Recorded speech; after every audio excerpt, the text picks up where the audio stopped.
What is going on, guys? Welcome back to the channel. Now today we're gonna answer a viewer's question. The username is tellitallnow. I think that's it, either tellitall or tellitallnow. And she basically asked me, how much money do I have into this truck, this Avalanche, the way it sits right now, everything, what's going on with it, how much do I have into this vehicle? So the first thing I'd like to talk about is the engine of this truck. Now, to get it done by the machine shop, for them to do all their machining and everything like that, I paid about $1,600. That covered the head rebuild, that covered the boring of the block, the opening of the valves, what else? Installing the cam bearings for me, as well as putting on the piston rings and stuff, and that was it. And then I had to put everything else together, so about $1,600. Then parts was an extra probably $1,000 maybe. So all of that came up to about, I would say, $2,000, $2,500 in total for the engine of it. Now we're gonna look at the rims, which came off of a 2019 Silverado. My dad actually picked those up. I didn't really buy those, and that came up to about $300. Brand new rims, brand new tires. It was never even driven on. It was just swapped out from someone who bought a new set of rims. So I got those really good.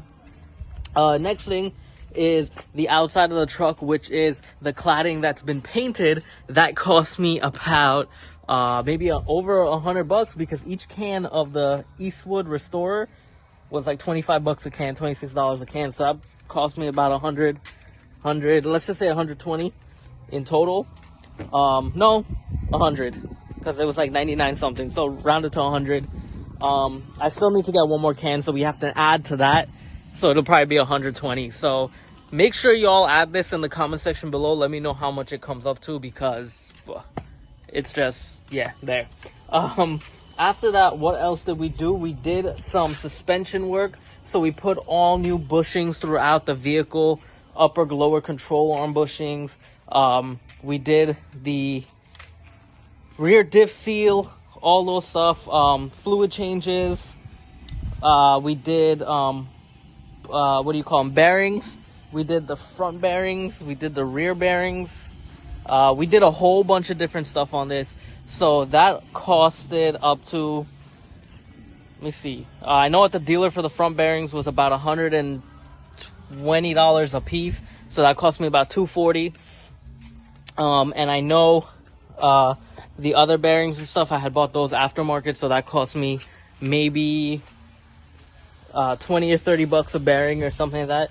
I'm gonna say in total with this entirety of the truck, I believe, because I paid $2,600 for the truck, so I believe in its total, with every repair that's possibly done, every cosmetic thing that's been done, I think I'm probably close to like 10 grand in total with this truck. Truck cost 25, engine rebuild cost about 2,000, 2,500, so that's about 5,000 right there. Complete suspension resystem done, I would say probably about $1,000 total. That's 6. What else? And I'm rounding some figures off because I don't know the exact figures. I have to look through my books and stuff. What else did we do that was big on this? The rust repair, that was another $600, so that came up to like 6,600 total right now we're looking at. What else? We did the door handle, which was not the door handle, tailgate handle, which was like another couple bucks there. We did brand new power steering pump, which was another couple bucks right there. We did, so we're probably about 8,000 now. What else did we do on this, man? Did some minor little cosmetic things that didn't cost that much, probably like $20, $30 here and there, but they all add up, and they do add. Like I said, we did the rims for $300, so I would say we're pretty close to 10 grand. If not, we hit the 10 grand mark, or maybe even surpass the 10 grand mark a little bit. That's why I'm not gonna get rid of this truck, because a lot of money and a lot of time was put into this, and I love it, and it's just always gonna be there for me. Plus, it runs really, really well, and it hasn't failed us at any point in our life. So, tell it all now. I hope this answered your question. Through the edits, I'll throw some numbers up there on the screen. I will see how much it really totally costs. But if you guys followed me and didn't get confused by me talking too much, definitely leave it in the comment section below of how much that came up to, or what you guys think I spent into this truck. I'd love to hear from each and every one of you. And make sure that you hit the like button if you did like a video like this. Also subscribe if you're not a subscriber, because I make videos every single day. And make sure you leave your comments in the comment section below. Peace.